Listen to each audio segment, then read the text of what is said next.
Située au plein cœur de l'archipel des Petites Antilles, la Guadeloupe est formée de 2 îles principales en forme de papillon. Elle est entourée de plusieurs îles et petits îlots, dont les principaux sont les Saintes, Marie-Galante et la Désirade. La Grande Terre, plate et calcaire, est parfaitement adaptée à la culture de la canne à sucre et de l'élevage.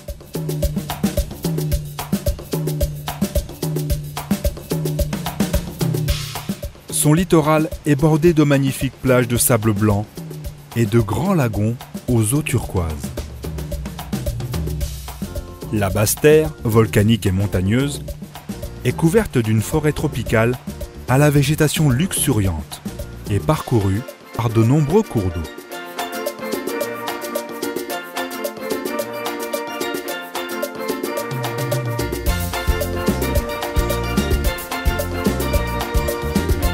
Baignée par la mer des Caraïbes à l'ouest, à l'abri des alizés, et par l'océan Atlantique à l'est, plus agité, les fonds sous-marins de la Guadeloupe regorgent de vie animale et végétale. Coraux, gorgones et éponges forment un immense récif corallien qui abrite de nombreuses espèces de poissons.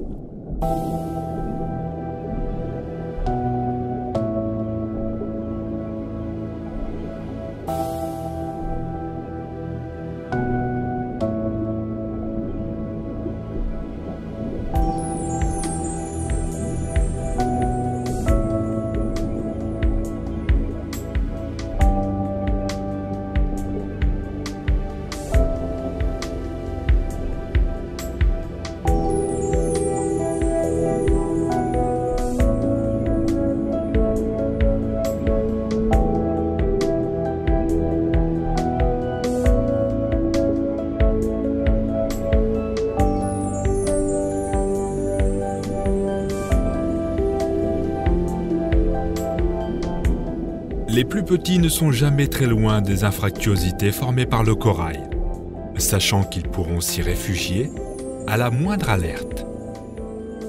Ici, c'est un groupe de cardinals à queue fine qui reste sur le qui-vive. Certains vont même jusqu'à adopter les couleurs flamboyantes de leur protecteur minéral, comme le Montbain, que l'on appelle aussi poisson-soldat. Le poisson-soleil tente lui aussi de se dissimuler dans son environnement. Mais il est facilement repérable avec ses grands yeux rouges.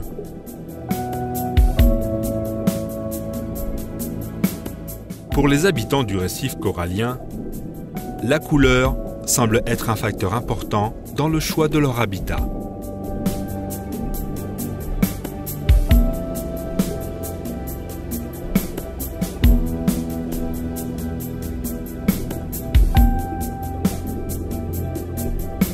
Sans cesse en mouvement, le poisson papillon ne joue pas la carte de la dissimulation. Il préfère utiliser la méthode du trompe-l'œil. Ce poisson, au corps ovale et aplati latéralement, possède de chaque côté de sa queue une tache noire entourée d'un anneau blanc qui donne l'apparence d'un œil. Ajouté à sa grande mobilité, ce simulacre désoriente les prédateurs qui sont attirés vers cette partie du corps moins vulnérable que la tête. Dans la catégorie des piètres nageurs, on trouve le poisson trompette avec son corps long et mince. C'est son long museau en forme de trompette qui lui a donné son nom commun. Il aime se laisser porter par le mouvement de la houle en essayant de se dissimuler derrière les gorgones. Et voici le diodon, ou poisson porc-épic, qui se déplace plus qu'il ne nage. Le diodon est une espèce nocturne, qui reste en général dans sa cachette durant la journée, sauf pour manger de temps en temps. À l'approche d'un danger, il gonfle son corps couvert d'épines. Quel prédateur oserait s'attaquer à cette grosse boule piquante ?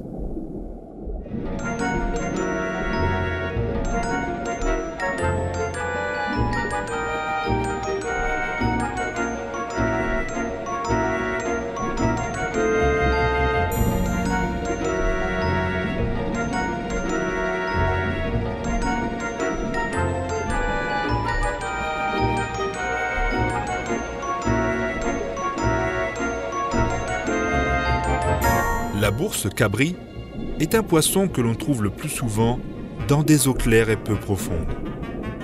Il se promène tranquillement au milieu des coraux, gorgones et éponges qui font partie de son régime alimentaire. Lui aussi est un très mauvais nageur. Mais le champion, toute catégorie des piètres nageurs, est sans nul doute le poisson coffre. Celui que nous voyons ici est le plus petit de son espèce. Il mesure environ 10 cm. C'est le coffre mouton. Son corps, de forme triangulaire, est entièrement protégé par une carapace composée de plaques osseuses hexagonales. Ces plaques, qui sont soudées entre elles, ne laissent de passage que pour la bouche, l'anus, les ouvertures branchiales et les nageoires. On comprend alors toute la difficulté qu'il éprouve à se déplacer.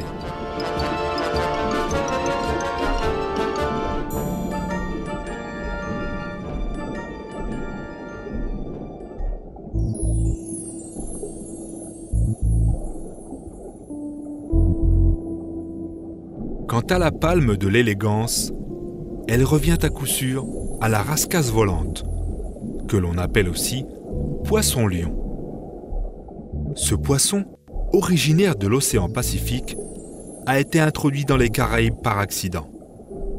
C'est en 1992 que 6 individus se sont échappés d'un aquarium détruit par l'ouragan Andrew. Signalé au début au sud de la Floride, on le retrouve rapidement à Cuba, au Venezuela, en Jamaïque, en République dominicaine.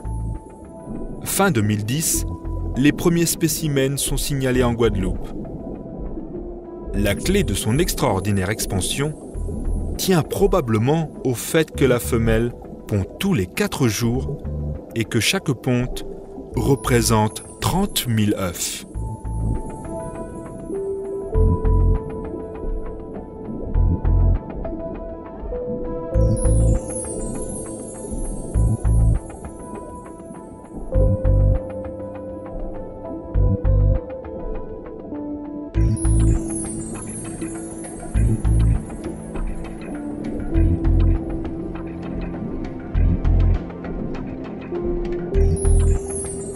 La langouste des Caraïbes, ou langouste royale, est une espèce très répandue en Guadeloupe. On la trouve de la surface jusqu'à 90 mètres de profondeur. Cette profondeur varie en fonction de la température de l'eau, du stade du développement de la langouste et de la période de reproduction. Au stade adulte, elle vit sous les rochers ou dans les anfractuosités et les crevasses du récif. Elle partage souvent son trou avec d'autres individus de la même espèce. Le jour, elle se tient à l'entrée de sa cachette, les antennes en avant, protégée par sa carapace épineuse. Elle ne se sauve pas à l'approche du plongeur, sauf si elle est surprise en dehors de sa cache. Là, elle peut battre en retraite rapidement pour se mettre à l'abri.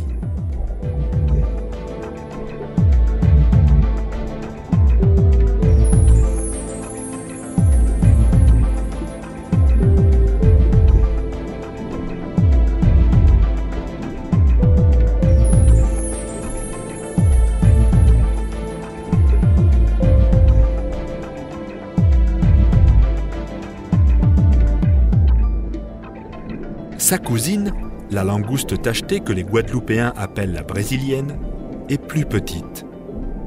Sa carapace brune est entièrement couverte de petits points blancs. On la trouve le plus souvent agrippée la tête en bas, au plafond des grottes sous-marines. Il n'est pas toujours facile de s'aventurer dans ces cavités. Cela nécessite d'avoir un bon niveau de plongée et une bonne connaissance des lieux. Mais la récompense est souvent à la hauteur de la difficulté. Ici, elle prend la forme de 2 magnifiques requins dormeurs. On les appelle ainsi car ils passent la plus grande partie de la journée à dormir au fond des grottes, ne se déplaçant que la nuit pour se nourrir de petits crustacés. Un peu plus loin, c'est un groupe de petits poissons argentés, que l'on nomme poisson hachette à cause de sa silhouette en forme de hache.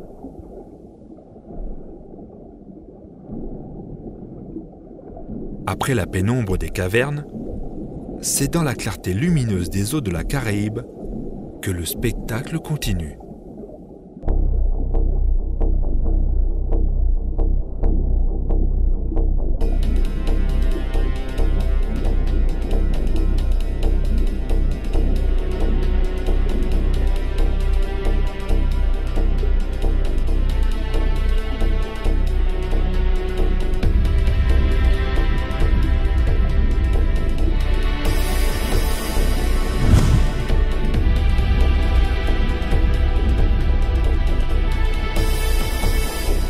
Les quelques épaves présentes sur les fonds de la Guadeloupe ont été immergées dans le but de créer des récifs artificiels ou des sites de plongée. C'est le cas de ce Cessna 188, un petit avion agricole utilisé pour les épandages sur les bananeraies. Un matin de 1999, il rate son décollage et finit en bout de piste au beau milieu de la bananeraie.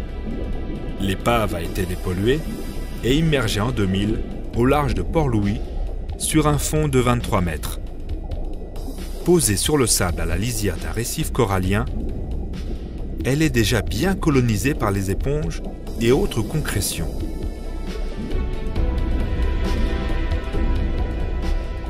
Tandis qu'un magnifique poisson ange a pris possession du poste de pilotage.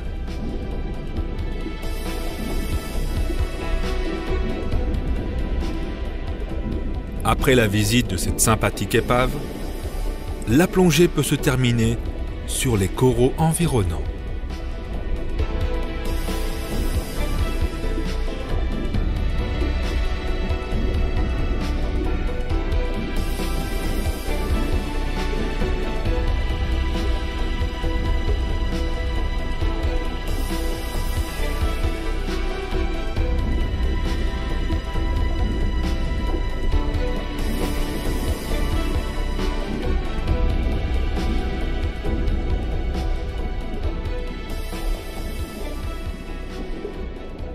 Les récifs coralliens sont des structures construites principalement par les coraux. Leur taille, leur forme et leur couleur sont très variées et parfois d'une grande beauté. Mais ils ne sont pas les seuls à occuper le terrain.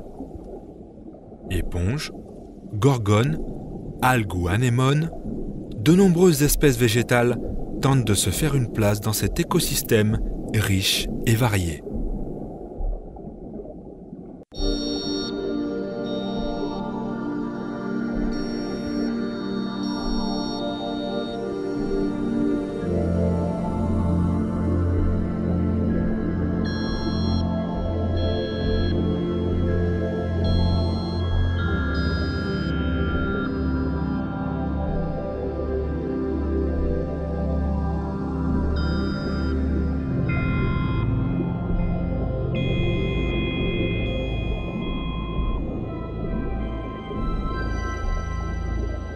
Le corail peut être la principale source de nourriture pour certaines espèces, comme le poisson perroquet, qui parvient à le croquer avec ses dents puissantes en forme de bec.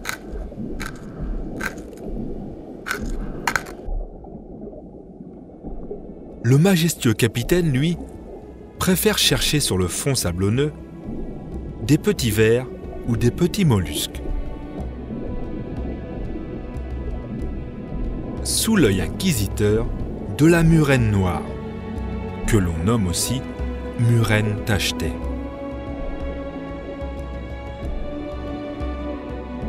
Sur ces grandes structures coralliennes, toutes les rencontres sont possibles. Croiser la route d'une tortue marine reste un moment privilégié. Celle-ci est une tortue imbriquée. Elle est reconnaissable aux écailles de sa carapace qui se superposent, d'où le nom d'imbriquet. Elle se nourrit de crustacés, de mollusques, mais aussi d'éponges, de méduses et de petits poissons. Le corail peut aussi faire partie de son régime alimentaire. Comme toutes les tortues marines, la tortue imbriquée figure sur la liste des espèces menacées d'extinction. C'est donc une espèce protégée contre toute forme de pêche ou de destruction. Mais la tortue n'est pas la seule à être menacée. Toute la vie marine a besoin d'être protégée des effets néfastes de l'activité humaine. Les réserves marines, comme celle des îlets Pigeons créées par le commandant Cousteau en 1955, constituent de véritables sanctuaires où la faune et la flore sous-marine peuvent croître et se multiplier dans une explosion de formes et de couleurs.